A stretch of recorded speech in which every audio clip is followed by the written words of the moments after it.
35వ రోజు దేవరహస్యాల్లో నిన్నటి కంటిన్యూ చేద్దాం మాస్టర్స్.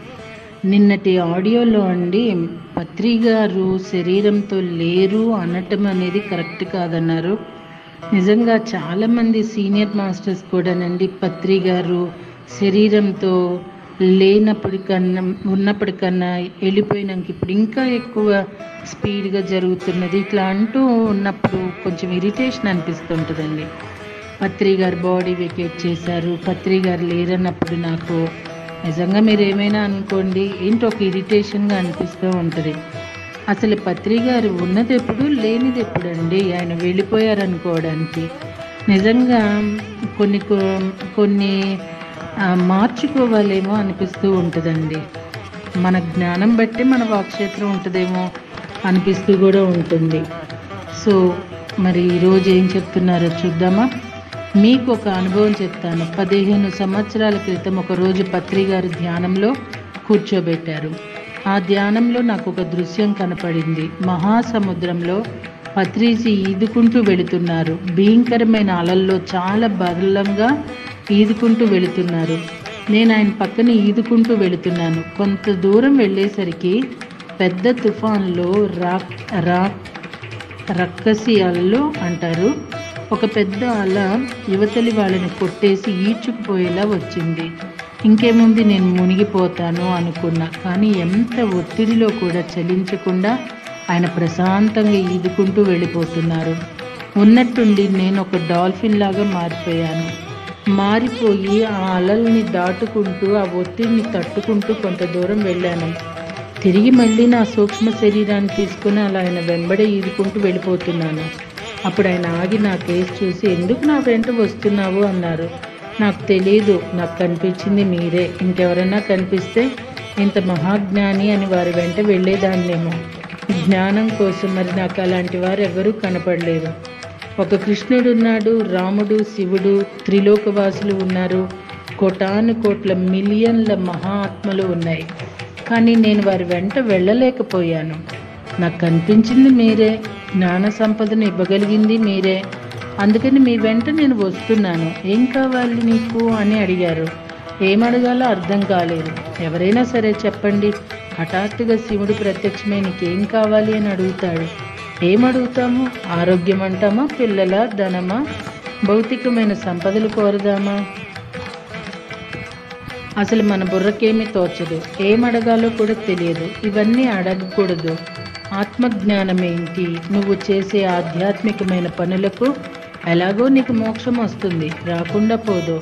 ప్రతి పిరమిడ్ మాస్టర్ మోక్షానికి దగ్గరలోనే ఉన్నారు. నాకు తెలుసు, నేను చూశాను కాబట్టే చెప్తున్నాను. చూడకపోతే నేను చెప్పను. వారు చేసే పని చిన్నదిగానే కనపడుతుంది. ఈ చిన్న పని చేస్తున్నారు, వీళ్ళకేం తెలుసు అనుకున్నామా? మనం ఇంకా అహంకారంలో ఉన్నట్లే. ఎంతో గొప్పగా జగత్ నిర్మాణానికి భూమి మీద జన్మ తీసుకొని నా భర్త, నా పిల్లలు, నాది, నేను అని కోటగోడలు కట్టేసుకున్నారు. అలా చూస్తూ కూర్చున్నారు పత్రిజీ. నీకు నువ్వే గోడలు కట్టుకుంటే నేనేం చేయను? మీ చుట్టూ మీరే గోడలు కట్టేసుకున్నారు. నేను నీకు చెప్తున్నానుగా, చెప్పినా కూడా అర్థం కాకపోతే కట్టుకో. ఎన్ని గోడలు కట్టుకుంటావో మళ్ళీ జన్మ ఎత్తవన్నీ బద్దలు కొట్టుకుంటావో. అప్పుడు మహాజ్ఞానం తెలిసింది అనుకున్న దానికి ఇప్పుడు ఈ భూమి మీద జన్మ తీసుకుని మళ్ళీ మాయలో పడిన దానికి ఎంత వ్యత్యాసం ఉందో చూసారా? తెలియటం వేరు, మాకన్నీ తెలుసు, అర్థమైపోయింది అనుకుంటాము. దాన్ని నిలబెట్టుకోవటం వేరు, చాలా కష్టం. అది నిలబెట్టుకోవాలంటే గురువు మీద విశ్వాసం ఉండాలి. ఇలాంటి గురువు దొరకటం దుర్లభం. ఇంత గొప్ప జ్ఞానం అందిస్తూ చివరికి మేడం కూడా పత్రి గారిని గురువు అనే అంటున్నారు. పత్రి సార్ మాత్రం నేను మీ గురువుని కాదు, మీ శ్వాసే మీ గురువు అన్నారు. నిజంగా పత్రి గారు గురువుకి ఆచార్యుడికి ఒకసారి డిఫరెన్స్ చెప్పారండి. గురువు అంటే తెలిసింది చెప్పేవాడట, ఆచార్యుడు అంటే ఆచరించి చెప్పినవాడట. మరి పత్రి గారిని గురువుగా తీసుకుందామా? ఆచరించిన ఆచార్యుడి కన్నా కూడా మిన్నయైన ఒక హితుడు, స్నేహితుడుగా తీసుకుందామా? ఆయన స్నేహితులమే అంటున్నారు. సో కొంచెం పాదాభివందనము, పత్రి గారిని గురు శిష్య సంబంధం లేదురా బాబు అన్న మళ్ళీ గురువు అంటము. నా మట్టుకైతే పత్రి గారు గురువు కాదు మాస్టర్స్, నాకు ఆయన ఒక గొప్ప మహా చైతన్యము, చైతన్యవంతుల్ని చేసే ఆ చైతన్యం అండి. ఆయన్ని నేను ఒక చైతన్యంగా తీసుకుంటున్నా. ఆయన చెప్పినట్టుగా నా శ్వాసే నా గురువు. నేను అనస్థీషియన్ బుక్ వింటున్నప్పుడు నిజంగా చాలామంది దీనికి దానికి మాలో మార్పు వచ్చిందంటూ ఉంటారు. నేను ఈ సొసైటీలో ఇలా ఉండటానికి కారణం నా పాదాలు కాదు, నా పదాలు పట్టుకోమన్నారు పత్రిజీ. ఆ ఒక్క మాట నన్ను కట్టిపడేసిందండి, ఎటు చెదిరిపోకుండా. కానీ మాస్టర్స్, ఆ బుక్ వింటూ ఉన్నప్పుడు పత్రి గారు నీ శ్వాసే నీ గురువు అని ఎందుకన్నారో నాకు అర్థమైంది. అంతా మీలోనే ఉంది, అన్నీ మీలోనే పెట్టి పంపించాడు సృష్టి అని అన్నారు పత్రి గారు. దానికి అర్థమేంటో అర్థమైందండి. సో మాస్టర్స్, వాక్ క్షేత్రాన్ని ఎంత గొప్ప వాళ్ళైనా సరే కాస్త మార్చుకుంటే బాగుంటుందేమో అనిపిస్తూ ఉంటుంది. అంటే ఇక్కడ నేనేదో మేడంని విమర్శించేసి ఆమెనేదో కామెంట్ చేసేసి అంత గొప్ప మాస్టర్ని ఏదో నేను సరిదిద్దుకోమంటున్నానని కాదు సుమండి. ఇప్పుడు మనమన్నా కనీసం ఆ పత్రి సార్ చెప్పిన మాటల్ని పట్టుకుంటే ఎంతో బాగుంటుంది కదా. ఎలా డంకా కొట్టి నేను చెప్పగలుగుతున్నానంటే ఎన్నో అనుభవాలతో, ఎన్నో లోకాలు, ఎన్నో స్థాయిల్లో సూక్ష్మ శరీరంతో ప్రయాణం చేసి అన్నీ చూడబట్టి ఇక్కడ మనం ఆవగింజంత అనేది అర్థమైంది నాకు. అలాంటి పత్రిజీకి పరిపాలన తెలియదా, అడ్మినిస్ట్రేషన్ తెలియదా, అంత నమూనా తీసుకొని ఈ సొసైటీ స్థాపించిన ఆయనకి తెలియదా, తీసుకువచ్చిన వారందరినీ పైలోకాల నుంచి తిరిగి ఎక్కడికి వాళ్ళని అక్కడికి చేర్చాలని ఆయనకి తెలియదా? అసలు ఆయనకి ఏం తెలుసు? ఆయన ఎవరో మీకు తెలుసా? గురువు కానివాడు గురువుని ఎంచతగడు. ఆయన స్థాయి వారెవ్వరూ లేరు. మన స్థాయి వేరు. మన స్థాయిలో నుంచి మనం ఆత్మోన్నత శిఖరాలకి ఎదగటానికి ప్రయత్నించాలి తప్ప ఆయనతో పోల్చుకోకూడదు. ఏమి తెలుసు ఆయనతో పోల్చుకోవడానికి? ఆయనంత అవ్వాలన్న ఆశ ఎంత దురాశ. ఆశ ఉండొచ్చు, తప్పులేదు. ఇక్కడ మన స్థానం ఏంటో తెలుసుకోవాలి. అవగాహన శక్తి, అర్థం చేసుకునే శక్తి కావాలి. అలా సముద్రంలో ఈదుకుంటూ వెళ్ళినప్పుడు ఆయన నన్ను అడిగారు. అయితే ఇక్కడండి నిజంగా పత్రి గారు అనేది చైతన్యం చాలా గొప్పది మాస్టర్స్. ఆయన వేసుకున్నట్టు డ్రెస్ వేసుకుని ఆయన పెంచినట్టు గడ్డం పెంచేస్తే పత్రిజీ అయిపోతారండి. సో చాలా చాలా మేధావులు అనుకుంటూ ఉంటారు.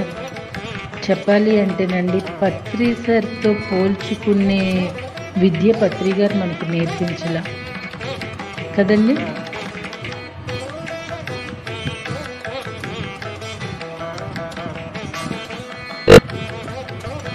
అలా సముద్రంలో ఈదుకుంటూ వెళ్ళినప్పుడు ఆయన నన్ను అడిగారు. అడిగినప్పుడు నాకేం కావాలో అడగటం తెలియదు. భౌతిక విషయాలు ఏమీ అడగను. నేనేం అడగాలి సార్? నా జ్ఞానంతో, నా బుద్ధితో ఏమడిగినా అక్కడే ఆగిపోతానేమో. అందుకని నేను మిమ్మల్ని అడగను. నాకు తెలియదు. నేనేమిటో తెలిసినటువంటి మీరు నాకేమిస్తే దాన్ని నేను పుచ్చుకుంటా అని చెప్పి ఆయనకు నమస్కారం చేశాను. అప్పుడు పత్రిజీ నన్ను అలా నిల్చోబెట్టి నా శరీరంలో ఒక చక్రాన్ని తిప్పారు. అలా తిప్పినప్పుడు పెద్ద కన్ను తెరుచుకుంది. అందులో నుంచి వెళ్ళిపోతున్నాను. ఒక పెద్ద మహాద్వారం తెరుచుకుంది. అందులో నుంచి ప్రయాణించి వెళ్ళిపోయి మహాసముద్రంలో అట్టడుకి ఎక్కడికో వెళ్ళిపోయి ఒక చోట ఆగాను. అక్కడ నీళ్లు లేవు, అంతా తడితడిగా ఉంది. ఒక పెద్ద మర్రి చెట్టు ఎంత ఎత్తంటే ఒక 50 అంతస్తుల ఎత్తు ఉంది. దాని మాను ఒక 10 ఎకరాలంత ఉంది. దానికి శాఖోపశాఖలుగా ఓడలు వ్రేలాడుతూ ఉన్నాయి. పెద్ద పెద్ద కొమ్మలు. ఆ కొమ్మ ఇక్కడ పెద్ద మహావృక్షం అంత ఉంది. వాటికి కొన్ని కుటీరాలు వేలాడుతూ ఉన్నాయి. ఆ కుటీరాల్లో మునులు, ఋషులు, మునిపత్నులు కనబడుతున్నారు. అక్కడ వెలుతురు ఏంటంటే క్రిస్టల్స్. అవి కాంతిని విరజిమ్మేటటువంటి స్ఫటికాలు. ఇది నేను చూసిన దృశ్యం. ఆ చెట్టు ఉచ్ఛ్వాస నిశ్వాసలను వదులుతోంది. మొత్తం నిశ్శబ్దంగా ఉంది. ఆ చెట్టు యొక్క ఊపిరి శబ్దం మాత్రం వినిపిస్తోంది. ఎప్పుడైతే అక్కడ అడుగు పెట్టామో ఆ కుటీరాల్లో ఉన్న వాళ్ళంతా కూడా గబగబా కిటికీల దగ్గరకు వచ్చి నన్ను చూస్తున్నారు. వాళ్ళల్లో వాళ్ళు మాట్లాడుకుంటున్నారు. వాళ్ళని నిశితంగా గమనించాను. నేను ఇక్కడికి ఎందుకు వచ్చాను, ఏం తెలుసుకోవాలనుకున్నాను, దృశ్యం అయిపోయింది. ఆయన నాకు చెట్టు చూపించారేమిటి, కుటీరాలు చూపించారేంటి, ఈ ఋషులు మునులు అక్కడ ఉన్నారేమిటి, ఎంత శోధించుకున్నా నాకు తెలియలేదు. ఇక్కడ మనలో కొన్ని మార్పులు రావాలన్నా, ఇక్కడ కొన్ని మార్పులు చేయాలన్నా ఎక్కడికి వెళ్ళాలి అంటే మూలానికి వెళ్ళాలి. ఉదాహరణకి ఈ చెప్పిన చెట్టు ఏమిటి, ఆకులు ఎండిపోతున్నాయి, కొమ్మలు ఎండిపోతున్నాయి అని కొమ్మలు కొట్టివేస్తే చెట్టు చనిపోతుంది. మూలంలో పురుగు పుట్టింది, పెద్ద వేరుకో తల్లి వేరుకో పురుగు పుట్టింది. అప్పుడు అక్కడ మందు పోస్తాము, ఆ పురుగు చచ్చిపోతేనే కానీ చెట్టు బాగుండదు. అంతేగాని పురుగు పట్టిందని కొమ్మల్ని నరికేస్తుంటే చెట్టు మొత్తం చచ్చిపోతుంది. అలాగే మనలోని మాలిన్యాలు కానీ, మనలోని అనారోగ్యకరమైన ఆలోచనలు కానీ పరిశుద్ధం అవ్వాలన్నా, భూమి పరిశుద్ధం అవ్వాలన్నా ఇక్కడ ఎన్నో విషయాలు శుభ్రం చేయాలంటే ఎక్కడంటే మూలాల్లోకి వెళ్ళాలి. మూలంలో వాటిని సరిచేసేది ఎవరు? పత్రిజీయే. మూలంలో సరిచేస్తే కానీ ఇక్కడ ఇవన్నీ అభివృద్ధి అవ్వవు. ఓకే మాస్టర్స్, మళ్ళీ రేపటి రోజున కంటిన్యూ చేద్దామండి. ధన్యోస్మి.